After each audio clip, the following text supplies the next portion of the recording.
Gas അപ്പൊ എനിക്കൊരു പുതിയ കുഞ്ഞാവ് കിട്ടിയിട്ടുണ്ട്. അതിപ്പോ റിയോ ആണത്.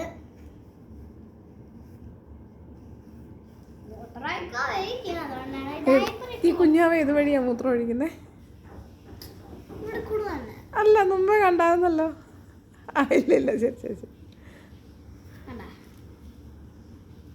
ഇവിടുന്നാണ് കുഞ്ഞാ മൂത്രം ഒഴിച്ചിട്ട് ഇപ്പൊ കഴിയതുള്ളൂ.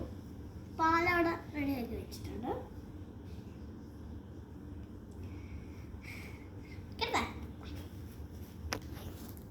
അപ്പൊ ചോറൂണ് നാളെയാണ്.